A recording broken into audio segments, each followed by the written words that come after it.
Hey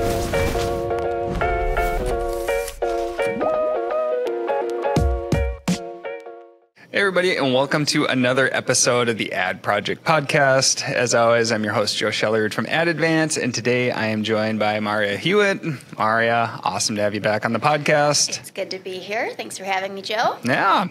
How are you doing today? I'm great. That's good. Yeah.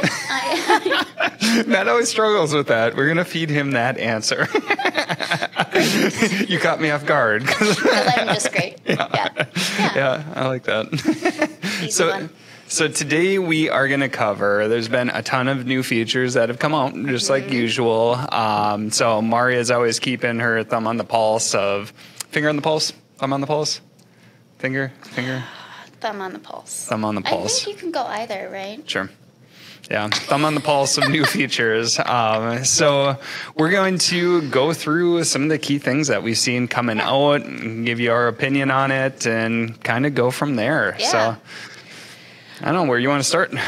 I feel like this past month there have been a ton of updates. So maybe we can start with some recent ones that we've seen in the community. And I think probably one of the more recent ones is sponsored product ads being shown off Amazon. Sure. We've seen a lot of talk on social lately of that one. And there's, I think, a lot of mixed emotions about that one. Sure. Because it's a big update. It's a big change from what that ad type is. So. Yep. Yeah. Overall, so I'll give my opinion. Overall, I love that we have another spot to show ads. So that is awesome. And so where these show up are on sites where it seems like they've developed different relationships, like BuzzFeed and Pinterest, Hearst newspapers, a bunch of different. Yeah, a bunch of different, like more like news type sites in general. So it's awesome that we have another placement for our ads. What I don't like as much is we do not have any control to turn it on or off. And it is being combined with the highest spending ad type that we have for Amazon ads. So typically sponsored product ads are going to have about 80% of spend. And that spend is going to be very low funnel. So it's going to be in search results, on the product detail page, all on Amazon, where people are really likely to convert after a click. And now you're taking that ad type and you're putting it off of Amazon without any controls, and you're not able to turn it off. And it's going to perform a lot differently than sponsored product ads. And so I, one, do not like that we can't turn it off. And there's some brands that they're investing into sponsored products and they don't want their ads to be shown off of Amazon for brand protection and safety reasons. And then two, if we do have these placements, let's put it in a different ad type that is more focused on middle to upper funnel type advertising. Then we can compare the KPIs. It's just hard when you're looking at sponsored products and you have this very low funnel advertisement that's now going off site. It's just a different type of ad at that point. Right. I think it kind of muddies like the purpose of sponsored products. Yeah.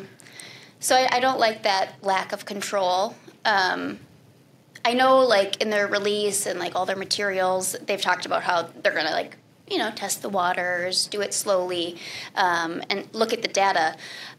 So I'm curious to see how that turns out. But and I think about like with DSP, you can add exclusions, for sites and things like that.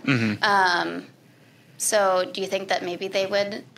I think eventually, first off, needing control to be able to just turn this off. Right now, the only option to not have your ads go off site is to stop using sponsored products. Yeah. Which is a huge percentage of spend. And so there's got to be some brand safety protections built in.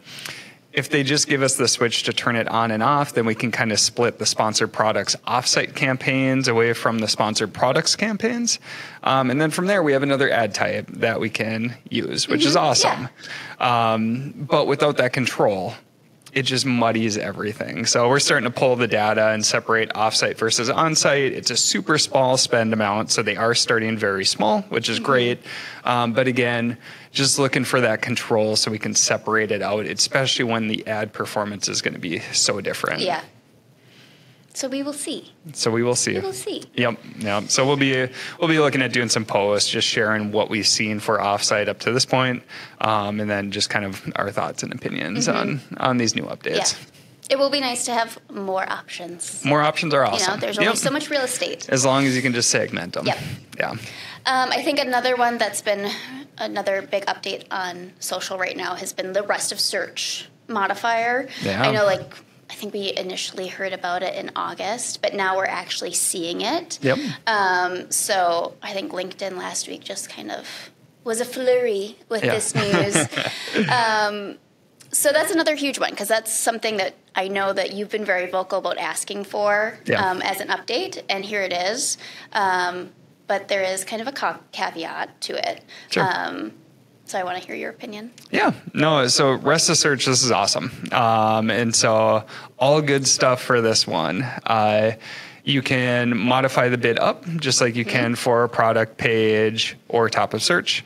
What we had seen in the past is that for product page, typically it converts a little bit lower than rest of search. But since we couldn't modify the bids lower for product page placements or top of search, rest of search didn't get as much of a bid boost as we would have liked to have. And so typically what we'll see is product page performs the worst for conversion rate, and then there's rest of search, and then top of search. And so what we're doing now is incorporating that into our placement algorithms, which are always looking at balancing performance of the different ad placements. So this one is all good. All good. And so we're super excited about it. It already rolled into our system, our tools. And so that one has been sweet. And if you're not utilizing it, I would definitely check it out. You can look at your placement performance. If rest of search is performing better than product page, I would give rest of search a little bit of a boost. You can just look at the difference of ACOS, or you could utilize conversion rate if average order value is about the same between them. Sweet. So that's a good one. So that's a good one. Two that I really like that were rolled out, I think, earlier this summer. It's hard to remember. Yeah. Which is why we do this type of podcast, because these new features pop up and you can't keep track, and then you're like, oh wait, 6 months ago we didn't have that ability. Yep. So sponsored brands has always been an ad type that I love. I love the creative aspect of it. And so one element is that now when you do a sponsored brand video, you can select storefront, and then you can, instead of just having one product that you can click on associated with the video, you can click up to 3, which is really nice that you can highlight more of your catalog with that imagery, that video that's associated with it. That was, I think, rolled out earlier in the summer. And then another element that they've added to the sponsored brand ad type is having a slideshow. So rather than just having one hero lifestyle image, you can have a carousel now. So 2 to 5 images that can automatically cycle through. And I think the shopper can stop on an image or cycle through on their own. And so that's just another great way to highlight more of your creative assets, because we know that's a very important part of brand building. And I think something you guys talked about on last week's podcast with Keith O'Brien, visual storytelling and how, sending traffic to your storefront is a competitor-free area. So really highlighting your product and brand building there is really going to help you moving forward. So those are 2 that I really like. Yep, those ones are awesome. Yeah, and love the new ways and the different creatives that we have for those ads. Yeah, so those are great to see. Another one you want to go Another through? one, the new day parting feature. Oh, okay, so this is the one that you have the caveat. Yep. Yeah. So maybe walk us through real quick, like what this day partying feature looks like. Yeah, so now in the ad console, this is a beta, so not everyone's going to see it in their ad console. But when you go within a campaign, in the campaign manager, you can go to campaign settings, and in the bidding strategy area, you may now have a section where you can schedule bids, essentially. So you can go in and pick weekly, daily occurrence, and then the times for the bidding strategy. And you can only increase the bid. Correct. Yeah. Yeah. And so that's my biggest issue with this one. I love the new update that it's built into the advertising console, that we now have control for like intraday adjustments for bids. So that is awesome. The piece that is a struggle and why adoption is going to be a lot lower than it could is right now you can just increase the bids. And so what happens throughout the day is like how we set our bids is we will pick the average bid throughout the day that's going to perform to meet our targets. And that ties back to strategy and ACOS targets and lots of other stuff. But at the end of the day, we set to our average. And then throughout the day, we modify our bids up or down based off of how well the ads are going to perform throughout the day. We get this information from Amazon Marketing Stream. Amazon Marketing Stream gives us hourly data on how well our clicks perform. So if a click is most likely to convert, say at like 7 a.m., 8 a.m. Pacific time, then what we can do is we can increase the bid. But we also have the control during 2 a.m. Pacific time where conversion rate kind of bottoms out to really reduce our bids. So for this to be useful for somebody who doesn't have software like us, they would just be able to boost bids during the day. And so the key issue is like now what I had to do if I want to use this throughout all periods of the day is I had to go in and reduce all of my base bids down and now modify them up with these different intraday changes versus just being able to start with my ideal bids, which hopefully you're at right now if you're well optimized, and then just being able to fluctuate up or down. And, you know, from a technical standpoint, being able to go up or down with the bids, it's the same calculation. I mean, maybe there's some intricacies within their system that they're dealing with, but when we implement our system, whether it goes up or down, it's the same calculation, it's just a multiplier. And so for this, I think the key thing that needs to happen is just to be able to have control to also decrease bids. And how this really helps Amazon advertising is that if we can get more efficient campaigns, sellers will see this, brands will see this, and then they'll say, man, my advertising is really efficient. I'm going to rotate more budget from this other channel into Amazon. If the key option is just to increase spend, what will happen is spend will go up, ROAS will go down, and then people will say, you know, I don't feel that good. I'm going to either have to cut bids or rotate some budget out of Amazon ads. So the more controls that we can get to be more efficient is in our best interest and Amazon ads' best interest, because then it's going to drive budget over. Right. And so that's my key beef is that if we could just get a decrease, this would be such an awesome update. It's still a great update, but just that one extra feature could kind of push it to being very usable for many people. It'd be more usable and ultimately better for everyone. Exactly. At the table. Yeah. The more tools we have to make our advertising more efficient, the more budget that's going to flow into Amazon advertising. Right. So it's win-win. Win-win. Let's see, what else? See, there is the Amazon update with Shopify. Oh, yeah. So this has been big news, but in case you missed it, early on when Amazon came out with Buy with Prime, Shopify said this is not allowed on our platform. And there was this big dispute between Amazon and Shopify. A year later, they've been able to work together to find a solution where now you can integrate Buy with Prime on a Shopify store. And so what was cool with this is when we were at Accelerate, there's a VP that came out from Shopify along with Amazon ads. And so I didn't expect that just because there were these conflicts going ahead of time.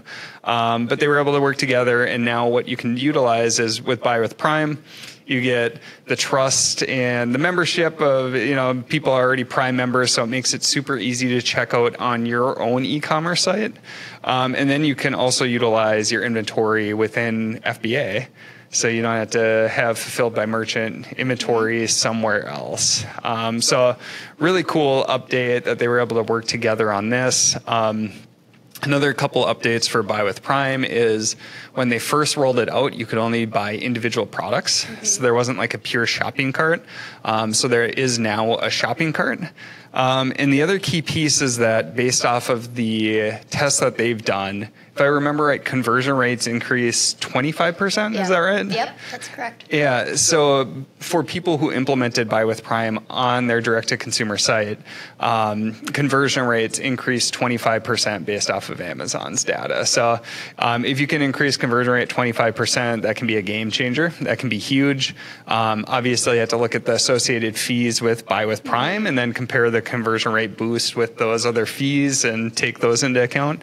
But at the end of the day, really cool updates there that we saw. So really excited and feel like Buy with Prime now with these extra features is really going to start to take off. For sure. And I think, correct me if I'm wrong, another element of those updates was that you can also port your reviews from Amazon to your DTC site. Yep. And I actually experienced that as a shopper a few weeks ago. And I was on a site and saw Buy with Prime, and then I could see the reviews from Amazon. And it really just kind of adds that layer of trust as an Amazon Prime shopper. So, because I remember when Buy with Prime was first announced, it was like, ooh, this is very exciting. And then it was kind of, the tension. Start to see all the wrinkles there, and then you can't even implement it on the Shopify stores. And so now it kind of feels like that excitement is back. Yeah. It seems much more doable, and that 25% conversion rate boost, I think is supportive of a wider implementation of it. Yeah. Yep. I agree.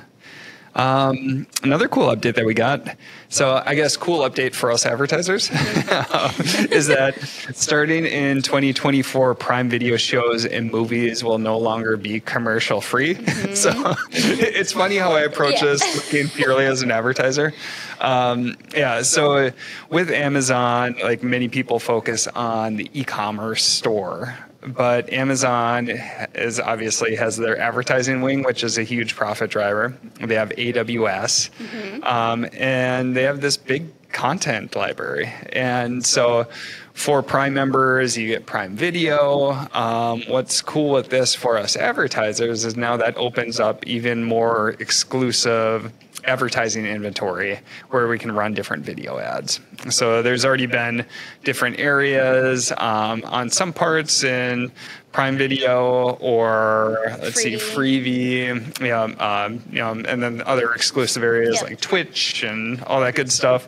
But now this opens up even more exclusive inventory that we can utilize using Amazon's DSP. For sure. And I know Amazon Prime a lot of different streaming platforms in the past few years have rolled out commercials, understanding that streaming is becoming a larger chunk of the TV watching pie and looking for that revenue source. And Amazon, I think, has kind of held out for a while in offering commercial free. But as it just continues to become more popular, Americans are really moving away from linear TV more and more. At least that's what the Nielsen ratings have been showing us. So, I guess I'm not surprised. And for advertisers and our clients, it's great because Amazon Prime does have a lot of great new content, and they're investing more and more in it. Yeah. But I know for some TV viewers, they're not going to be quite as keen on it. Sure. But they should have more tailored advertising. Yes. So it should be a better experience where the advertising they're seeing is more relevant and, tailored to them. Yeah, hopefully a little bit more valuable than just your standard talking to everybody type commercials. Exactly. So there's that too. Yeah. Yeah. Another good one that we don't even have on the list, but Amazon's DSP just got ranked pretty high in in what was it, Forrester? The Forrester Wave, which is a research firm. They essentially did, I think it was like 28 criteria. They had a whole list of things that they ranked the top 12 DSPs, or what they consider the 12 DSPs on the market that should be on your radar. And so it was a pretty extensive list. Sure. And it was really cool to see Amazon DSP among the leaders. It was Google, Amazon DSP, and I think the Trade Desk was ranked the top. It's something that they called out were things that we've been talking about for, the past 2 years about what Amazon DSP can do. So it was, I guess, validating to see it come from an outside source like that. Yep.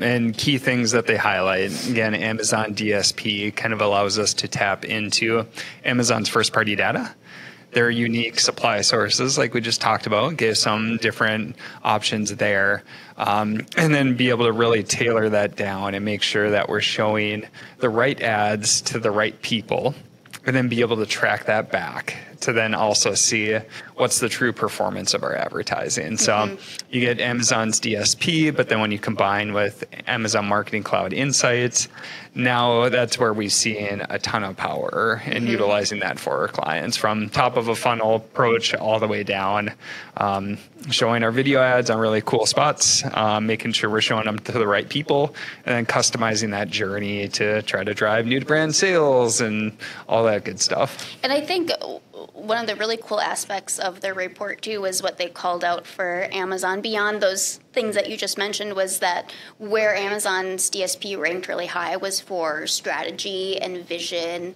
and like moving forward, which for us who are in the Amazon DSP business, like it is exciting to look forward. And I think like what kind of held us back in the leader pack was like adoption. It's not like widely known. Sure. Amazon DSP's benefits and just like history. Yeah. Because it's new up and comer. Fairly newer. Yeah. Yep. Yeah. So that was really cool to see, and that's on our website if you want to read more. It's a very in-depth report, and it also gives you insight into other DSPs too, and see what their capabilities are. Sure. Any other updates that come to mind? One within the ad console that I think is pretty cool for clients who operate in multiple countries. They now have the beta that highlights the multi-country campaign manager view, so you can choose to look at all of your accounts in one campaign manager, so you can see them all one. You don't have to like click through to the different countries. Sure. And what I really like about this, which might seem small to some, but like currency, I always get hung up on currency. You can choose how to see all of the accounts in what currency. So it's easier to compare, I guess, that's performance. Awesome. Yep. It's always hard to compare like UK to EU to US to Canada performance. Right. Yeah. So I think it's just one of those updates that simplifies the life of someone who's managing your ads, where you can easily see it all together in one campaign manager. So that's a cool beta. It's huge for different brands that manage throughout the different marketplaces. We love it just because it's a lot less jumping around and easily allows you to compare the different markets. Yeah, and then might make it easier for you to expand, might make it easier to manage multiple markets, so you want to expand in other markets, right? Yeah. Yeah. Maybe one ad advance news. So we're finalists for Partner Awards. Yes. So that's kind of fun. Yeah. We're super excited about that. We partnered up with True Niagen for that success story. So we're finalists in the performance category. So Joe gets to go to a fancy gala at the awards gala to find out who won. Sure. So I'll have to wear a nicer T-shirt to it. Maybe a little bit nicer. You can wear one of those T-shirts with the bow tie on it. Yeah. I think they might ask I think that you they wear might sleeves. not let me in. Yeah. So we're really excited for that. If you're going to be at Unbox, make sure you swing by. We will definitely be at Unbox. We're really excited for that. You're doing Also, a hands-on keyboard. we are leading a hands-on keyboard, walking through sponsored display campaigns and how to set them up and how to utilize those. And then we also spoke through our case study with True Niagen at Amazon Accelerate. That video is on demand if you want to see that. Yep. Also just got done doing a holiday summit. That video is also on demand if you want to learn more about kind of preparing for key sales dates coming up using our tentpole strategy. So lots of different Amazon events too, which has been cool. Yeah. You've had a busy fall. It's been busy. Yep. Yeah, it's been good. Yeah. But lots of good things. So. Yeah. Any other key items? I feel like we hit a lot. So, yeah, we did. I'm sure we missed some. Yeah. You know, it's. Well, one thing to do if you're listening, make sure you go over to advance.com. You can subscribe to our mailing list. Maarja puts together all these awesome updates on new features that are coming out. So you can make sure to follow along. And right when we find out about these different items, we're letting our mailing list know. So either do that, or you can always follow our content on like LinkedIn is a great spot to connect and find those new features. So Maarja, I appreciate you coming back on the podcast and going through all these updates. Thank you for having me, Joe. Yeah. And thank you for giving me a whole day. Sometimes Joe just comes over. And day notice. A day notice, yes. Yeah. Sometimes Joe just comes over and it's like, hey, you want to talk about something on the podcast? And I give you 10 minutes? And and that's fine. That's Give you a whole day to prepare. Then you can't overthink it, you know? Yeah, I did have a whole day, so. Well, thanks again for joining. I appreciate it. Yep. Sounds good. And for all those who are listening, really appreciate you listening to this episode. And as always, we'll see you on the next episode of The Ad Project.